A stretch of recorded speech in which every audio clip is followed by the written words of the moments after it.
Hi Reddit, my name is Xander and I've got a story that I never thought I'd have to tell. It's about my family, or at least the family I thought I had up until a few months ago. If anyone had asked me, I'd have said we were picture perfect. I lived in this snug, warm house on the outskirts of Boise, Idaho with my wife. We also had a daughter, Kalia, who was 12 and a hyperactive little beagle named Sparky. I'm talking about a life straight out of those TV shows where everyone gets along. You know, the kind of life that has you grinning at the thought of coming home. That was us, or so it seemed. Kalia was the kind of woman who lit up the room. She was always happy. She was great at organizing block parties or baking something delicious. Eiled, with her wild curls and big, questioning eyes, was as smart as they come. She was always glued to her books and full of hugs for her old man, Sparky. He was the little furball that never failed to make us laugh. He was always getting into some kind of mischief. We were a great team. The three of us and the dog against whatever life threw our way. Or at least that's what I thought. I was the guy who'd come home from work every day, throw AI into the air as she laughed, and then wrap California in a hug that said, "I'm so glad to be back here with you." We had it all figured out and life was good, but here's where it gets a bit messy. One evening, things started to unravel. I was looking for the pizza place's number on Kelly's phone because Friday night is pizza night in our house. But I stumbled upon something that was definitely not about pizza. It was popping up like a sore thumb. Among the usual texts about groceries and school pickups were messages from a guy named Jax. His texts were full of heart emojis, winky faces, and other things that made my stomach do backflips. I felt like I'd been punched in the gut. I just stood there, frozen. The phone was heavy in my hand. I couldn't believe my eyes. My child's mother was sending hearts to a guy named Jax. It seemed too good to be true. Was it a joke? A misunderstanding? A prank? I didn't want to believe it. Who wants to believe that their sunshine is actually a storm waiting to happen? Unfortunately, not many people who watch these videos are subscribed. It would be great if you could quickly get out of the full screen video for 3 seconds and press that subscribe button. It's free and you can unsubscribe anytime. Thanks for your attention and sorry for the interruption. I put my phone down and got the number for pizza. I tried to act normal, but inside I was a mess of questions and doubts.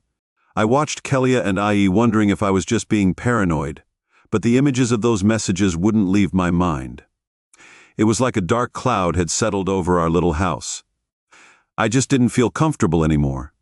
I needed answers, but I was too scared to ask the questions, so there I was, playing at being happy in my own life, smiling through a dinner where every laugh felt like a lie. That was the beginning of the end of the happy family that never was after the pizza night debacle. Over the weekend, I was trying to make sense of everything that had happened. It felt like I was playing detective in one of those old noir films, except the case was my own marriage. It was all so surreal. By Sunday evening, I was really struggling to cope with the weight of those messages, and I knew I had to do something.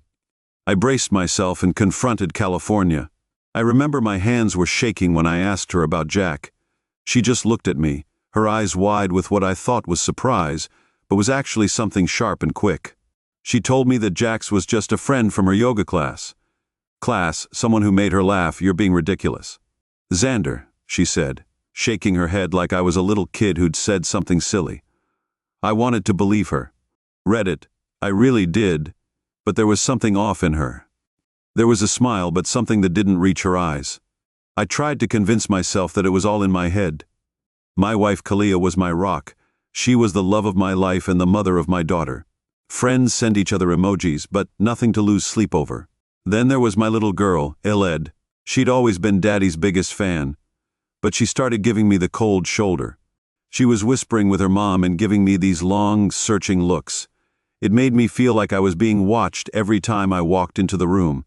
Their conversation would stop, and they'd whisper to each other. When I arrived, they'd fall silent. What really bothered me was how she started locking her phone. This was the kid who used to beg me to play games on it. I was suddenly excluded from her phone, which felt like Fort Knox. I was like an outsider in a room where the floor might disappear at any moment. I felt like I'd stumbled into the wrong story and couldn't find the exit. Was I just being paranoid? I kept thinking about it. Was I being paranoid? Maybe California was right. Maybe I was just being ridiculous. Every laugh, every whisper, every look, they all became clues. But clues to what? The worst part was the silence. The silence when I asked how their day was and got nothing but mumbles. In return, there was silence. When I tried to hug Kia and she gently pushed me away, saying she was tired or not feeling well, there was silence in my head. When I tried to convince myself that everything was okay, I started to doubt my own thoughts and feelings. I'd look in the mirror and instead of seeing Xander, I saw a stranger. I saw a stranger, not my loving husband and father. I saw a man who didn't know his own wife and kid anymore. It was like standing on a bridge, watching the water below and not knowing if you jumped, whether you'd swim or sink. Hey again, Reddit. So, where were we? Ah yes, in the thick of my own personal soap opera. I wish I could tell. Things got better, but life doesn't usually throw you a fairy tale twist. I remember it was a Thursday night when I overheard that conversation that made my nagging doubts turn into screaming alarms. I was coming back inside from taking out the trash when I heard their voices floating down from A's bedroom window. I should have walked away, but I was drawn to the sound like a moth to a flame. "You should be with who makes you happy, Mom." Eli said. Her voice was serious and more grown-up than I'd ever heard it. Those words felt like a gut punch. This wasn't some random pep talk. This was my daughter giving her. It felt like a blessing. Like what seemed like the dismantling of our family was actually a blessing in disguise. I stood there, frozen in the cold night air, as the irony of it all twisted in my chest. I was trying to keep everyone happy by playing the part of the clueless husband.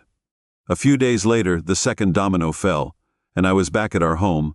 I noticed the computer was running slower than usual, so I decided to do some digital cleaning. Kay's email was logged in. She must have forgotten to log out. And there was a folder marked work stuff. It seemed innocent enough, but the universe has a sick sense of humor.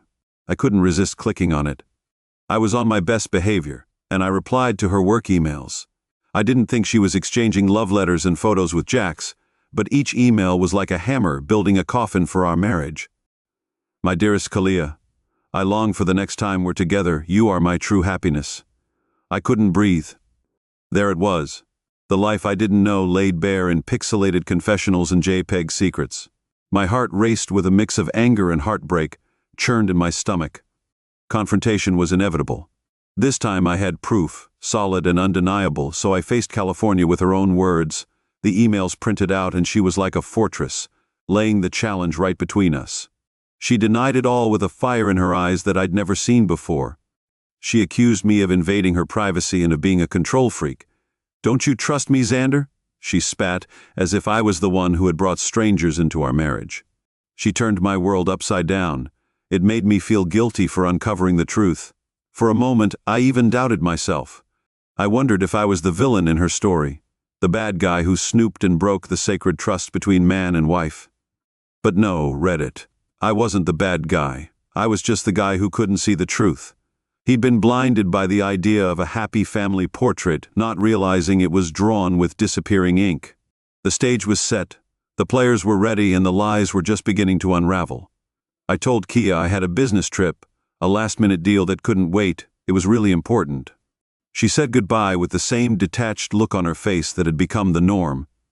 She barely glanced up from her phone to wave goodbye as I drove away. I could see Kalia's silhouette at the window, phone already in hand.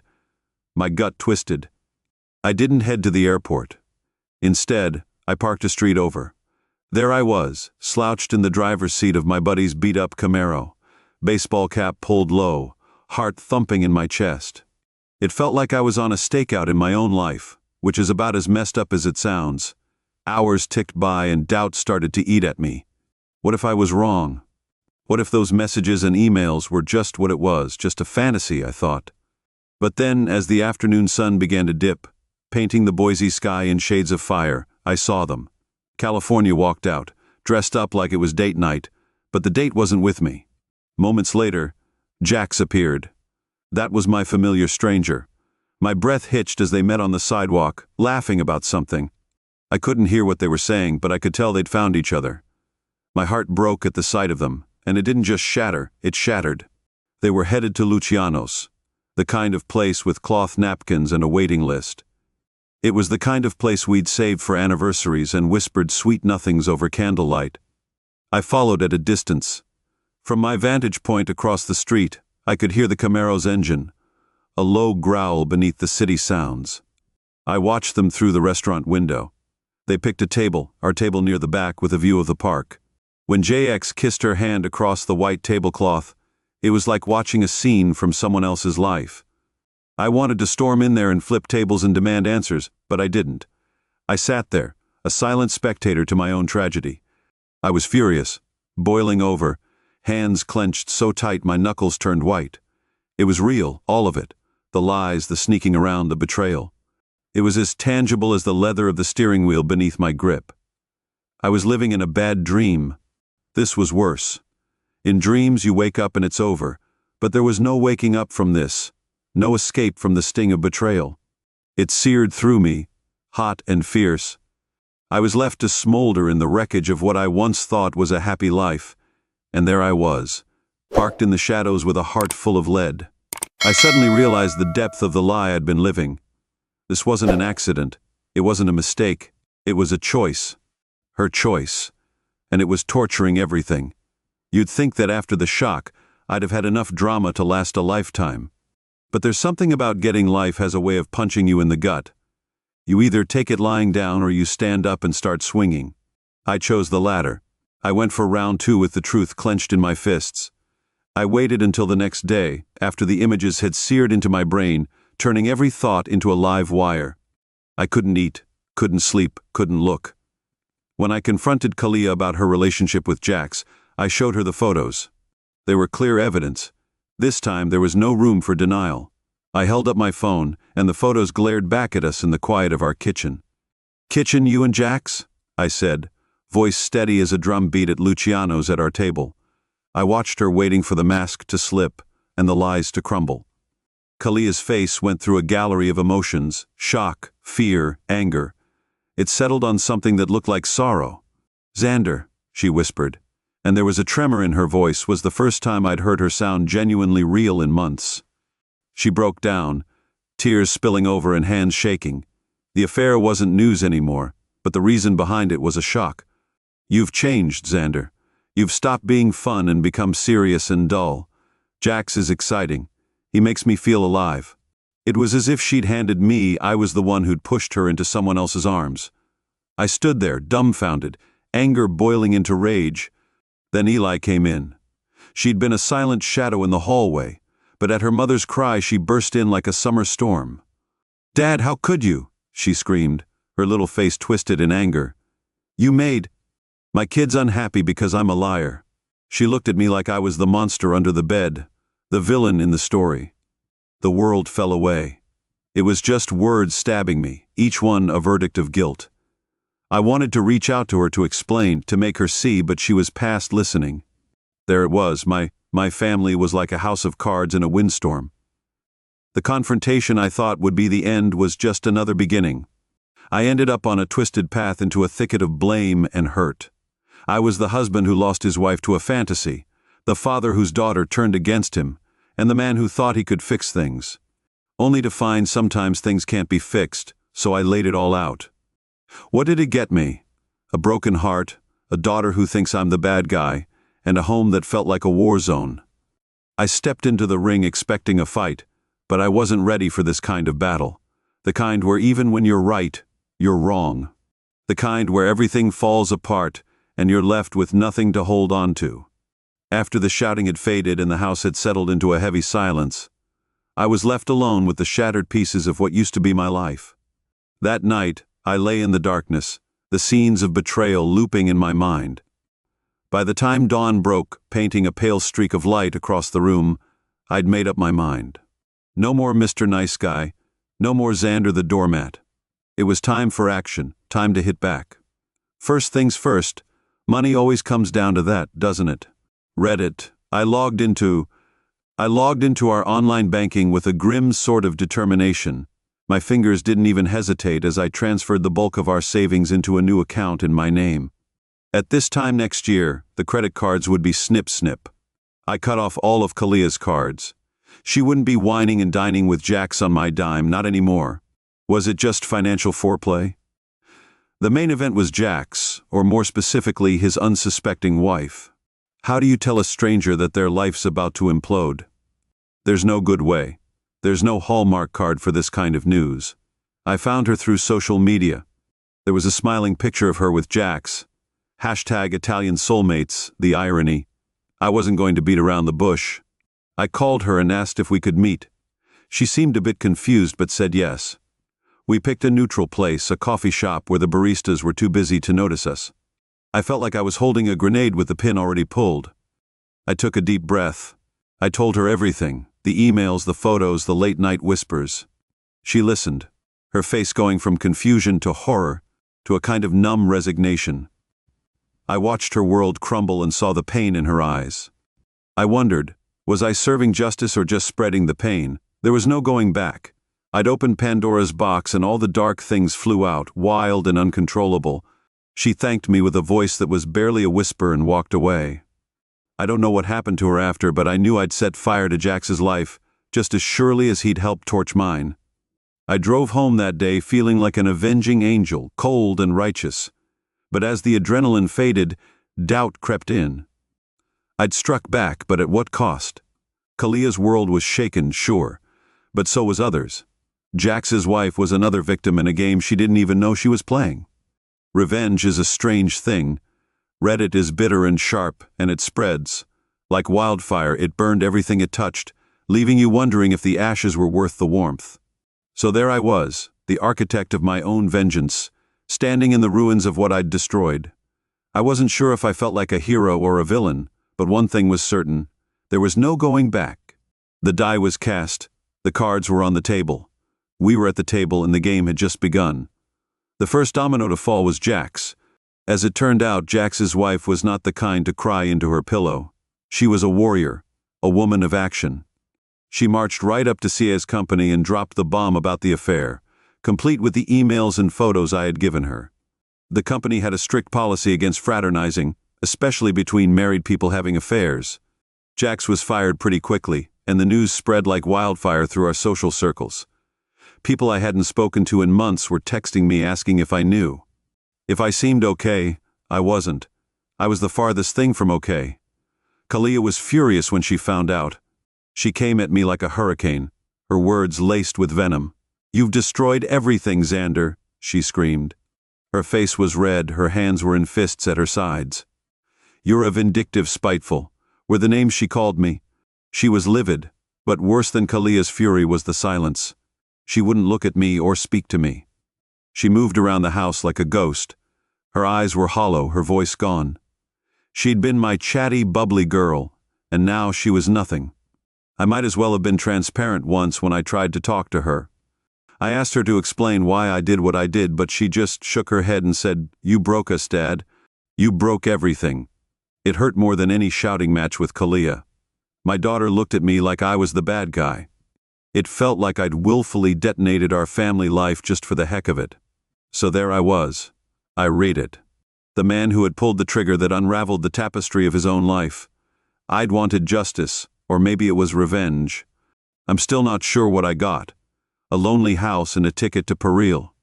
It's strange how you can be surrounded by people and yet feel utterly alone.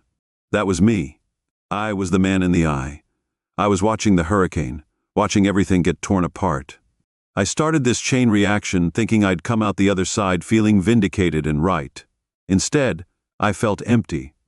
There is no glory in being the agent of chaos in your own story, no matter how justified you think you are. There's just the fallout. As I learned, the fallout sticks to you long after the bomb has gone off. As the days turned to weeks and the drama refused to quiet down, I did what I thought I'd never do. I filed for divorce. It was a word that tasted like ash in my mouth. Once spoken, it couldn't be taken back. The papers were stark and black ink on white paper, spelling out the end of a once beautiful chapter. When it came to Eli, he was my shining star. I wanted to be with him and fight for him, to pull him out of the crossfire and into safety. But when we sat down in those stuffy offices with lawyers who spoke in sterile terms, Eli's voice was quiet. But I was firm. I wanted to stay with my mum. It was more than just a betrayal. Kalia had cheated, lied, and broken our vows, but she was still my mum, so I moved out. I left the house with just a bag of clothes and a heavy heart. I found a small apartment on the other side of Boise. It was a place where the apartment I'd moved into was stark and had a view of the car park. It was a far cry from the home I'd built with laughter and dreams. I'd sit there at night, the silence deafening, and wonder if it was worth it. The truth hadn't set me free, it had put me in a different kind of prison, one with bars made of memories and ifs. I missed her. Every single day, I'd reach for my phone to send her a message to try and bridge the gap between us. But then I'd remember her words and put it back in my pocket. Sometimes I'd drive by the house, slowing down just enough to catch a glimpse of the life I'd left behind. I'd see her through the window. My heart would race, but I never stopped. I never got out because she wasn't mine to hold on to anymore. Not really. So Reddit, here I am. I blew up my life in search of something like justice. I sit in my apartment, filled with secondhand furniture, and wonder if it was worth it. The truth is a double-edged sword. It's a double-edged sword. Nobody wins in the end. The cost of truth was high. It cost me my daughter's laughter, my wife's touch, the joy of being a family. I'm left wondering if ignorance is bliss, or if the cost of knowledge is the price we pay for something deeper. The moral of my story is this: the truth will set you free, but it'll tear everything else down in the process. Once everything you love is rubble at your feet, freedom feels a lot like being lost.